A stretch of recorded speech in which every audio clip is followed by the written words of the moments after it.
a nadie. Está mucho más equilibrado el de la presidenta de la República que el del Congreso. Y tenemos también el de la Suprema Corte. Yo soy partidaria, insisto, confiemos en la gente. No se va a votar por el más popular o el que hable mejor. Tienen que pasar controles. Y también para eso están los medios de comunicación, para hacer ese equilibrio. Y si hay injusticias, demostrar, denunciar. Para eso están los medios de comunicación. Para eso está diseñado el proceso. Hay que confiar en la gente. Ya vimos mucho menosprecio al pueblo. Ya creo que ya es suficiente de querer jugar con él. Nosotros sabemos más, el pueblo no sabe, déjenme, yo les enseño. Eso ya no funciona, no debe seguir siendo un discurso. Hay que confiar a la gente, pero también hay que darles esas herramientas. Y si no hay una oposición, ¿en dónde va a salir? Natalia. Por este discurso del desprecio del pueblo, precisamente por ese tipo de cosas, se bajan temas jurídicos y una batalla completamente técnica a un campo político. Precisamente por eso, y me parece gravísimo que sigamos juntando este tipo de cosas y además utilizándolo como un estandarte de campaña, haciéndote un poco dueña de una desigualdades estructurales que sí existen para ganar batallas que así no se juegan. Eso por una parte. Punto dos, me parece que así como repudio lo que pasó esta escena política en la Suprema Corte,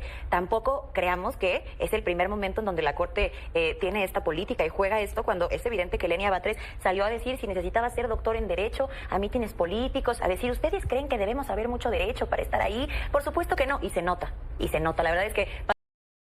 Muy buenas noches, bienvenidos amigos y amigas mexicanos a su canal Bendita Redes Sociales.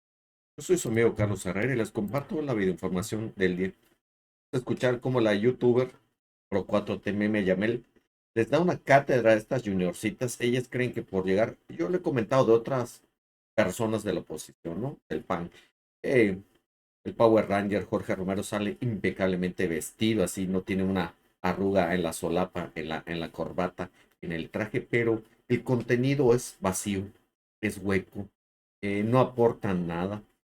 Y pues, veo que ya está en el cambio generacional. Los opositores están siendo completamente rebasados por los de la 4T. El problema es que ellos quieren ya inventar un mundo que no existe, que ya nadie se los compra. Están completamente, ahora sí, sacados de sus cabales. Fue un golpe fulminante, letal, el que le dieron a lo único que les quedaba a la oposición, el Poder Judicial. Ya vieron que los políticos, como partidos, no levantan. Los medios tradicionales, los chayoteros, menos. Y ahora lo único que les quedaba era el Poder Judicial, Norma Piña y sus secuaces, y lo acaban tiene ahora sí que horas que lo perdieron. Pero bueno, vamos a escuchar la cátedra que les dan, lo vamos comentando.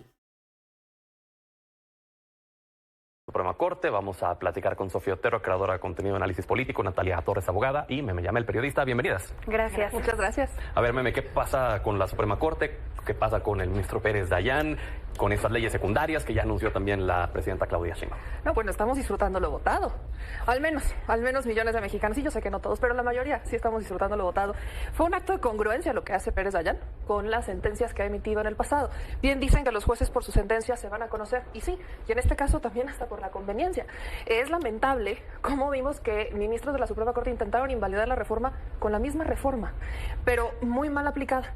Querían utilizar el artículo 105 diciendo que podían emitir votaciones con 6, porque la mayoría en la nueva Constitución dice que solamente se necesitan 6 votos. Pero se olvidaron del artículo 94, que dice que esos 6 votos es para una corte de 9. Hoy tenemos todavía una corte de 11. ¿Por qué con una corte de 11 quisieron aplicar mayoría con 6 votos? No hay que ser científicos, las matemáticas no nos dan. Entonces vimos desesperación, vimos improvisación. Estamos hablando de la Suprema Corte. La Suprema Corte se supone que tiene que dar certeza, que nos debe de dar, es un pilar de certeza, de transparencia, de congruencia, y en esta ocasión fue el pilar de todo lo contrario. Podemos hablar de las razones del voto de Pérez Dayán, pero en el momento en el que los ministros se dieron cuenta que no contaban con el voto de Pérez Dayán, que no contaban con los 8, ¿sí?, fueron por una improvisación muy, muy lamentable. Natalia. Pues yo en el mismo sentido creo que lo que pasó ayer en la Suprema Corte es tristísimo. Por muchas razones, por muchos sentidos, creo que el no haber tenido la oportunidad de revisar la reforma de fondo es algo bastante triste. Me parece exactamente al igual que Meme, algo tristísimo, el papel completamente político que se dio. El tema de los 6 y 8 votos, defenderlo sería defender algo en lo que no creo, que es el Estado de Derecho y el constitucionalismo. Sin duda me pareció un grito de desesperación que entiendo, que comprendo y que comparto. pero sin embargo no puedo hacer esto, no puedo defender esto. Sin duda creo que todo el tema se debió acabar en cuanto no se obtuvo la mayoría para pasar a estudiar el fondo. Creo que es tristísimo. También me parece que es muy repentino y creo que habría que analizarlo un poco, cómo de pronto el discurso tanto del presidente del Senado como de la presidenta llegó a cambiar, ¿no? Pasar de un desacato por completo de lo que diga la Corte, pasar a un desacato, no nos vamos a mover y las elecciones se llevan, a un par de días antes, bueno, pues escuchemos lo que tiene que decir la Corte, bueno, vamos a resolverlo. Todas las personas tienen un precio, absolutamente todas. Me gustaría que lo dejáramos ahí como un tema que cuestionar. Hay unas carpetas de investigación al ministro Pérez Dayán por ahí, entonces me parece que valdría la pena tenerlo en cuenta. ¿Hay carpetas de investigación contra Pérez Dayán? Sí. ¿Y por eso se bajó? No lo puedo afirmar, no lo puedo afirmar. Me encantaría decir algo así, no creer que está violando por completo la teoría constitucional. Sin embargo, no lo sé, no tengo lo necesario para decir que así es. Solo me parecería importante dejarlo en nuestra mente como un poquito una idea. Eso por un lado, pero sí, estoy completamente de acuerdo en que todo el tema de los 6 y 8 votos fue lamentable. Fue un papel tristísimo y un papel político de la Corte que no tiene que jugar, que no es su función jugarle, es un tribunal constitucional. Y no puedo defender lo que sucedió en ese momento, no puedo defender absolutamente nada de lo que hizo la presidenta de la Suprema Corte queriendo salvarse por acá de algún hilo que no tenía sentido ni jurídicamente y ni políticamente, no tenía ningún sentido. Y estoy segura de que lo saben y vuelvo al punto, entiendo esta desesperación, la comparto, pero así no. Sofía. Entiendo que hay muchas personas decepcionadas, ¿no?, por lo que al final concluyó la Corte, pero también creo que vale la pena analizar, internalizar que nos salvamos de una crisis. Pensemos, sí, como dice Natalia, la presidenta al principio estaba diciendo desacato total, y si la Corte me echa para abajo la reforma como yo la quiero, entonces voy a ignorar a la Corte. ¿Y eso en qué clase de país nos dejaría? En un país donde la presidenta nos dice, la ley realmente a mí no me importa, la presidenta. Entonces también vimos un cambio de discurso, ya era previsible, ya se veía venir, pasó nuevamente de desacato total a vamos a ver qué pasa, un cambio muy repentino. Sí sorprende que Pérez Dayán estuvo critique la reforma y al final toma esta decisión, pero además tenemos nuevamente que pensar dentro de lo que pasó lo positivo es que no escaló. Porque finalmente los y las ministras habrían tenido las facultades, si la presidenta desacataba, de poder destituirla a ella, ordenar su destitución más bien, y destituir a legisladores. Entonces, finalmente... Ya de eso que realmente lo hubieran hecho. Claro, hubiera sido también una decisión política. Y comparto lo que estamos diciendo aquí de la politización del Poder Judicial. Y se me hace algo gravísimo, porque las y los jueces, ministras, ministros, no deberían estarse enfocando en hacer política, deberían estarse enfocando en hacer derecho. Y eso lo critico tanto de Norma Piña, con esta desesperación de mayoría con los 6 votos, ¿fundamentado en qué? Y también las alianzas, y ahí las cosas que de hecho expuso Milenio de Norma Piña con Alito Moreno, como también me parece reprobable estas alianzas, claras alianzas, entre Ortiz, entre Esquivel, entre Batres con la 4T, nivel... Noroña las llama compañeras públicamente, son compañeras de lucha. Eso está mal, no deberían estarse enfocando en hacer política. Bebe. Pues es que no deberían de estar haciendo política, pero es que ese siempre fue el debate. Este no era un debate jurídico, era un debate político y pudo ser un debate jurídico, pero no llegamos a eso. ¿Por qué? Porque desde el origen fue político. Lo que pasó en la famosa cena de diciembre. Tenemos 2 versiones de la cena de diciembre, completamente distintas. La ministra Norma Piña dice que nunca fue en la casa del ministro Alcántara Carranca y que jamás hablaron de un tema electoral. El ministro Alcántara Carranca dice que sí fue en su casa, pero que él no estaba. O sea, le dejó las llaves de su casa a los ministros, magistrados del Tribunal Electoral y a Alejandro Moreno Cárdenas. Yo no sé en cabeza de quién cabe semejante cosa. Desde el principio fue político. ¿Por qué? Porque justo querían tener un cierto control o contener, ¿no? La versión que justo es lo que saca en Milenio es que buscaban como apaciguar la situación en el Tribunal Electoral, la máxima autoridad que califica el proceso electoral. Entonces, por donde lo viéramos estuvo mal. Cuando digo que esta siempre fue una discusión política es eso, porque así como por un lado cuestionan que la presidenta entrara en un desacato, hoy lo que vimos en la sesión de ayer fue, me gustan partes de la nueva ley, pero otras no. Entonces, sí quiero aplicar parte de la reforma que busco invalidar porque esta sí me conviene y la otra no. A ver, ellos y yo, es el debate que hemos tenido la otra vez, que hasta salió ayer, cuando el propio Lainez dice que no hay texto expreso en la Constitución que le permita a la Corte revisar el contenido de reformas constitucionales. Pero dice, bueno, pero en Taiwán y en Bolivia sí se puede. Taiwán y Perú sí se puede. Ajá, pues qué padre por Taiwán y por Perú, me parece maravilloso, estamos en México. O cuando sacan estos otros ejemplos donde nos dicen sobre el constituyente de 1917, que ese sí es el constituyente. Ah, ok. Y los de ahorita, o sea, nosotros no.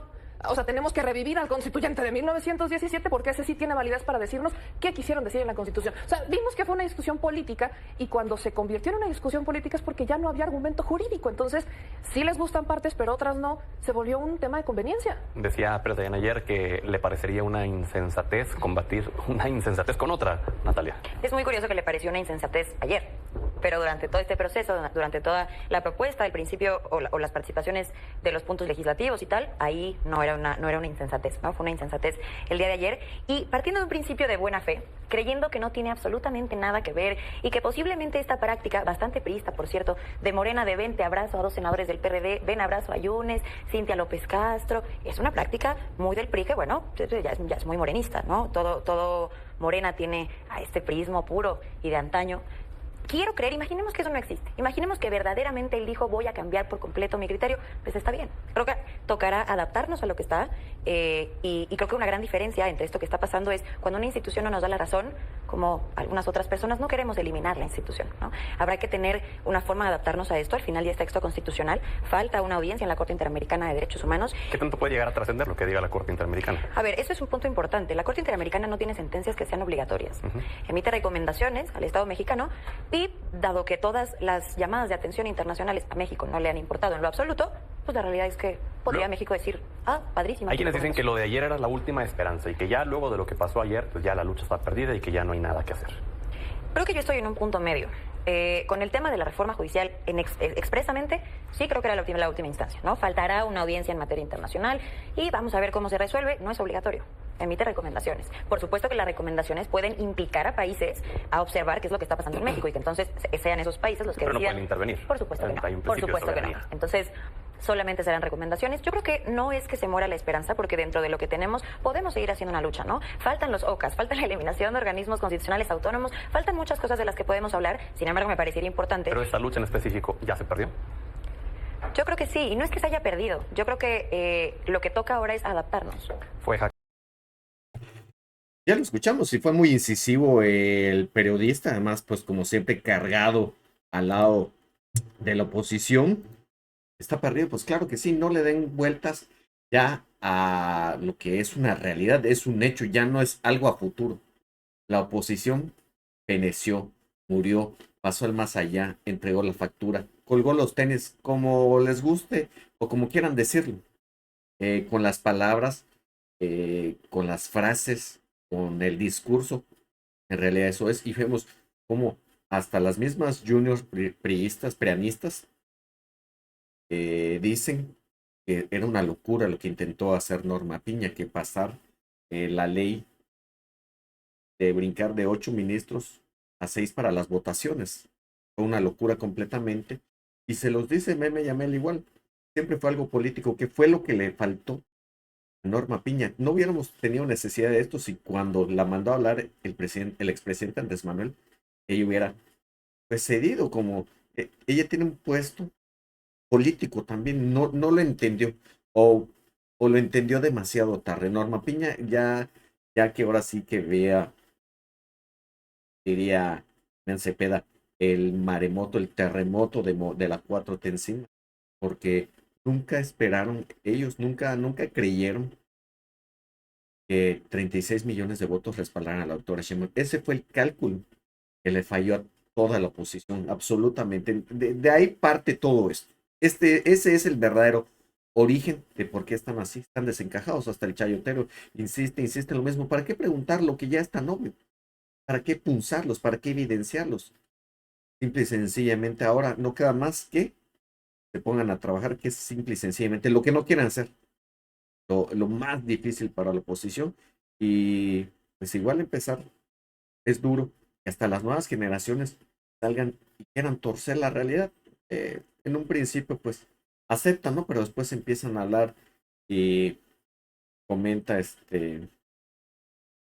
la escritora que van a destituir a la doctora Sheinbaum, y a los legisladores. ¿Y con qué fuerza pública? Norma Piña iba a poner a Harfuch, a Hertz de su lado. Es ilógico. No pretenda mentir. Ese es el detalle. Dan la información siempre sesgada y es lo que le sucedió a la oposición este sexenio. fueron completamente rebasados, evidenciados. Pues bueno, amigos y amigas, hasta acá la videoinformación. Si les gustó, no olviden apoyarme con un like, suscríbanse, compartan. Les deseo una bonita noche. Nos vemos mañana temprano. Bendiciones. Chao, chao.